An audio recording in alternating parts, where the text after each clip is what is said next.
So we've blown the bolt. We got nothing left to replace it. And we're going to pretend here that Donald Trump's going to be building up resources for a third try? No, it's over. We lost. Game, set, match. And it's time for the United States to recognize this. And it's time for Saudi Arabia and the Gulf Arab nations to also recognize this. If you continue to align with the United States, only bad things are going to happen to you. Scott, what do you make of Zelensky and Zelensky's attack on Iranian cargo vessel, which was supposed to from Russia to Iran, which was attacked later on? We had the communication, the talk between Iranian foreign minister and Ukrainians, because Ukrainians called Iranians to talk to put the differences aside. But in my opinion, Zelensky is trying to do something. I don't know what is his main objective with these attacks. First of all, the attack was an accident. Okay, it was a unfortunate consequence of Zelensky's 25 June declaration of a 40-day drone-based war of influence against Russia, expanding the scope and scale of Ukrainian attacks to bring pain to Russia. And so a decision was made to expand the attacks into the Caspian Sea. And so Ukrainian drones start flying over the Caspian Sea, and they see a ship, and they strike the ship. They didn't know it was an Iranian ship. They just hit it because that's the business they're in. Just random acts of violence is all the Ukrainian drone campaign is. So they hit the ship. When it turned out it was an Iranian ship, Zelensky, who was back at home having declared this 40-day war, but losing the war, losing everything, no air defense, no nothing, desperate, says, I can turn this into an advantage. So he now claims responsibility. The Iranians have supplied the Russians with drones, he said. What do you think we're going to do? It's a common cause. We want to make common cause with America. And so that's what he did. He hyped it up on his way to the United States. And he got to the White House, and he tried to make that common cause. And the United States said, sit down, shut up. We're not playing that game. We're not expanding our conflict with Iran into Russia for your behalf. And Zelensky crawled away. And right after that, what happened? The Ukrainian Foreign Ministry issues a statement. It was an accident. We didn't mean to hit the ship. We're paying we apologize. We're paying reparations. Because the reality is nobody's going to back up Ukraine if they want to go to war against Iran. According to the reports, Iran was preparing a long-range ballistic missile strike package operating out of Tabriz that was going to hit Ukraine quite hard. And Ukraine was going, who's going to come to our assistance? The answer is nobody's coming to your assistance. This is the tragic truth of the situation with Ukraine. The NATO summit in Ankara was a charade, a fake, a fraud. Nothing came out of it. Nothing. Promises for what? Licensed production of the Patriot? There will not be a single Patriot ever produced under license in Ukraine. Ukraine will cease to exist long before that. Promise of support from Europe. Europe has no capacity to support. If there's anybody who has a bigger empty suit militarily than the United States, it's Europe in totality. NATO, zero, zilch, nada. So he's alone. This was an accident. There's nothing coming from this. It was an accident that Zelensky, part and parcel of his overall processes where they put hype and information over warfare over reality, turned out to have nothing. Nobody was supporting him. And they did the only thing they can do. Admit it was a mistake, apologize, pay reparations, and hope it goes away. When you see Russia is implementing a new blockade on Odessa, which is so crushing for their economy, import and export in Ukraine. On the other hand, you see Wall Street Journal coming out and saying Ukraine is the winner, and that's why Donald Trump is changing his mind. And yesterday he posted his photo with Zelensky saying that this is a good guy. This is, what is happening in the mind? What sort of information is he receiving, in your opinion, from the MI6, CIA, or whoever is providing him with these intelligence? It feels that Trump or Zelensky? I'm talking about Donald Trump, because it seems that you see some sort of change in his attitude towards Zelensky. Do you think that Donald Trump gets intelligence from his intelligence service? That applies to a rational actor who is a prisoner of the establishment, the way it's supposed to operate. Wait for your morning briefing, consider it with your cabinet, and then come up with a solution. Donald Trump wakes up in the morning, passes gas in the toilet, and puts out a social media post. That's how policy is made in America today. Donald Trump is more influenced by Laura Loomer receiving $2 million from a Ukrainian oligarch to fly to Kiev to do a prepackaged propaganda thing to influence Donald Trump. He's influenced by that. This isn't an MI6 plot or a CIA plot. This is, again, the emotional irrationality of a deranged American president. What does he think? I don't know if he even thinks. He responds, he acts, but there's no thought process here.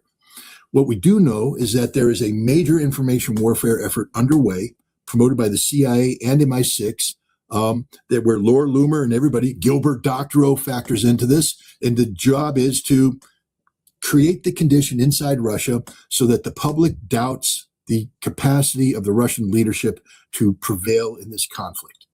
This is what the 40-day expanded drone war was all about, to take the war to the Russian people, to bring pain to the Russian people, and then get the Russian people to question the leadership of Vladimir Putin. What for? September 20th. That's the target date. That's the State Duma elections. The goal is to sweep united Russia from power and pull down the foundation of political support for Vladimir Putin and cause him to be overthrown by an enraged public who believes him to be a weak leader. That's what this is all about. That's everything that's going on. It's a giant gamble to achieve that result. Well, first of all, the people who came up with that plan know nothing about Russia, know nothing about Russian election. I mean, how do you undermine a president that is operating at 76% support rate today? A Western politician would kill for this. And by the time the election comes around, trust me, that number is going to go above 80 because, what did Putin do yesterday? He met with the State Duma, the target of this entire propaganda exercise. He put a medal on a Russian hero's chest. And that Russian hero leaned into him and said, Mr. President, you have to be bolder. Be bolder. So the president goes up in front of the Duma and says, I just put a medal on this guy's chest, and he told me he wants me to be bolder. What do you say? Did you see that video? Yes, they said. Not yes, maybe. Yes, vehemently. Yes, be bolder. And the president starts smiling and laughing and twirling. You want me to be bolder? Yes, we want you to be bolder. He just owned them. It's over. The campaign is over. Now what's happening? You talked about the closure of the Black Sea. You know how stupid Zelensky and his Western supporters are? See, Russia is a nation that believes in the rule of law. I know people are out there saying they don't, but they do. And they do. I know they do. One of the things Russia had agreed to was keeping a corridor open, a Black Sea corridor, so shipping could come out of Odessa and other Black Sea ports with grain, and that could come down through the Bosphorus and get to market. And Russia honored this commitment, regardless of all the things that Ukraine did to provoke Russia.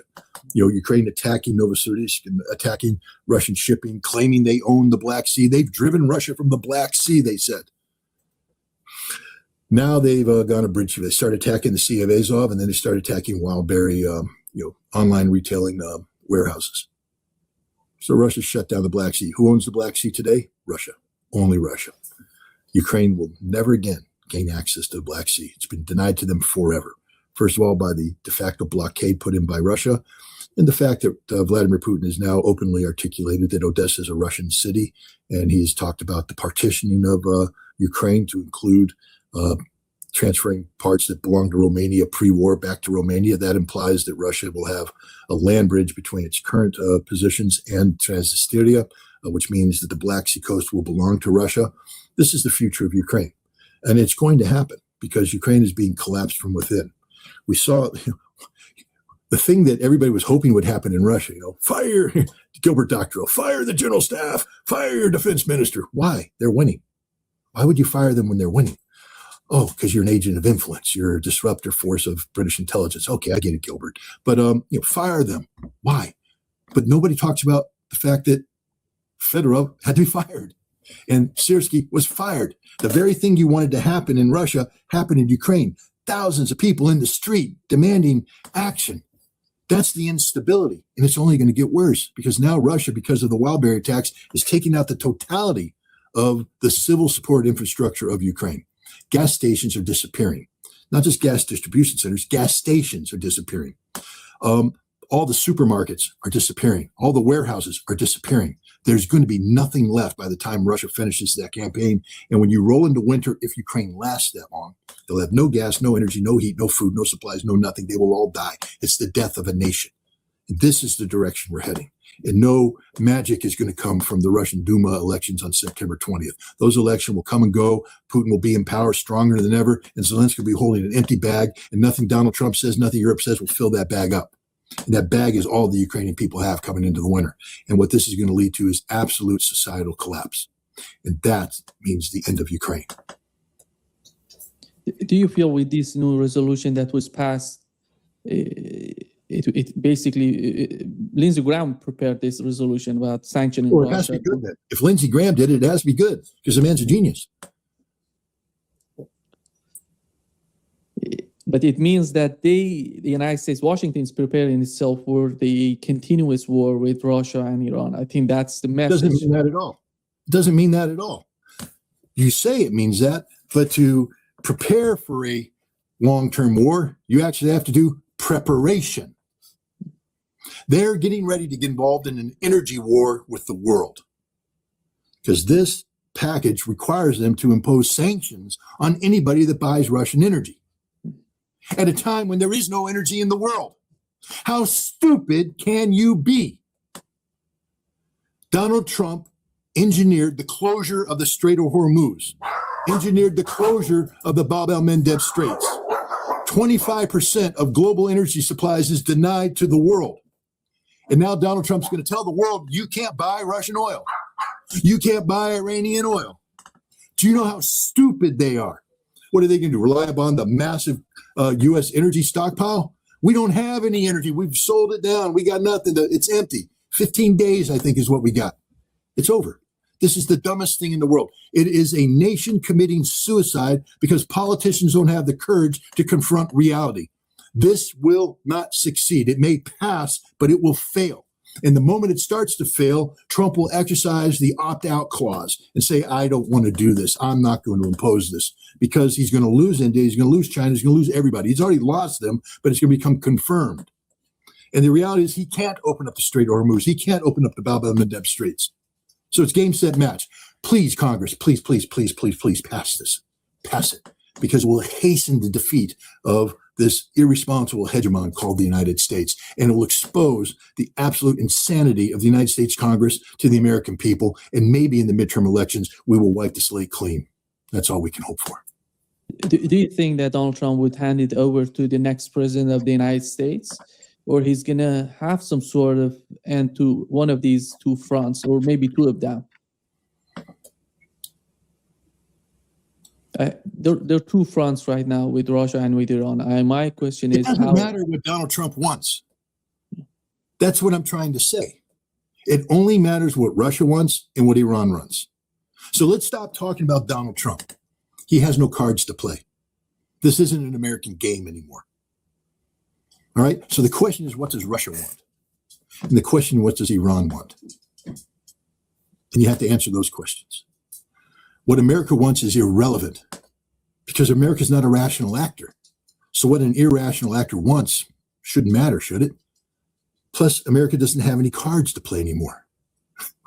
We don't. Do you really think this sanction bill is going to do anything? It's just going to hasten the destruction of the United States.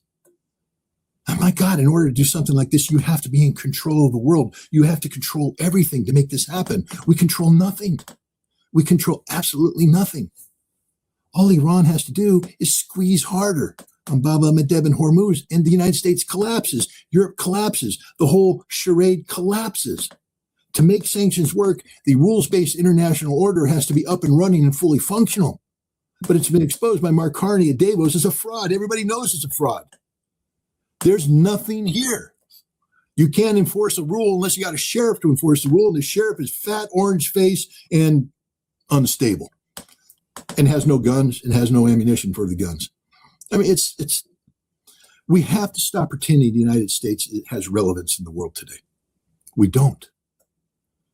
We're just a declining power. And if we continue to do this stupidity, what we're going to see is the declining is going to become a collapse. And as an American, I don't want this to happen. I mean, everything I have here could be lost. My daughter just had a baby. The world they're going to live in could be, chaos. Nobody wants this. But in order to prevent it, we have to start being realistic. We have to stop pretending that Donald Trump matters in the world. He doesn't matter. He's made himself irrelevant. And he's exposed his weaknesses. The Russians and the Iranians know the weaknesses of the United States. Fortunately, both nations understand that chaos is not a solution. Russia has long said that predictability is what they need most when it comes to foreign policy. So the way you prevent unpredictability is to keep the United States from collapsing. So you may see Russia managing problems to keep America from collapsing. You may see Iran doing things to keep America from collapsing, but none of them are going to do things to make America ascendant again. It's over for the empire. So stop asking what Donald Trump is going to do, what America is going to do. There's nothing they can do. The sanctions package is empty. There's just nothing going to happen here. Because if we threaten to sanction India, they've already told us to pound sand. We threaten to sanction China, they told us to pound sand. Sanction Iran, war. Sanction Russia, what? None of it matters. All it's going to do is hasten the collapse of the petrodollar, hasten the collapse of American control on global financial systems. It used to be said that it was too hard to replace SWIFT. It's too hard, too inconvenient. SWIFT's become unlivable because of the United States. Replace it, it has to be replaced. It's no longer inconvenient. It's a necessity to replace it. Replace the petrodollar. You have to, because the United States has not shown itself to be a rational actor on global financial scenes. We literally are writing a script that leads to the total collapse and demise of everything we hoped we could be. Lavrov today said that there is no United States in BRICS. There is no Brussels in BRICS. So everybody's the same in the same. We are equals. We're talking to each other. We are putting our differences aside, and we are communicating. This is the system that they're making, a system that works for all with all their differences. And do you think, Scott, with the war of attrition that is happening between Russia and the United States, between Iran and the United States, are they going to continue with this war of attrition? Or if the United States decides to escalate, are they going to escalate? Are they going to continue with the same? Because Russia has proven something so important during the war in Ukraine. They don't get excited with the war. They're continuing with a strategy, with a consistent strategy. Are we expecting the same on the part of Iranians? How do you understand that?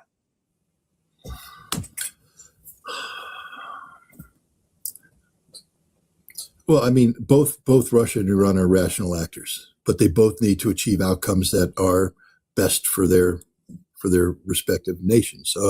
Russia has defined the ideal outcome in terms of solving the root causes of the conflict in Ukraine. That's the goals. That's the objective. Russia has not expanded this into, while the United States and NATO are down, we're going to resolve Baltic security. We're going to resolve Arctic security. We're going to deal with NATO. We're going to deal with the United States. No, they say that comes later. But first, we have to solve the Ukrainian problem. We have to get rid of this Ukrainian cancer. And so that sort of limits what Russia, at this point in time, is willing to do. That's why Russia is not seeking to expand the conflict into Europe, even though they have every justification to do so. Iran, on the other hand, they recognize, I mean, again, it's similar. They want to address the root cause of the problem, but the root cause is the United States. They need the United States out of the Middle East. And so the RIGC has said as much. And so I don't see Iran seeking to limit this conflict. I see Iran seeking to exploit all of the advantages it currently possesses to drive America out of the Middle East. And this is a sad state of affairs because that means that we will be defeated. And remember, war is an extension of politics by other means, and politics is designed by economic realities. So this becomes an economic war. And so I believe that Iran will not only continue to fire missiles when it needs to, but it will continue to squeeze hard in the Strait of Hormuz and Bab el-Mandeb, because there's only a finite amount of pain the United States could take before it's compelled to either totally fail or make the changes necessary to make the pain end.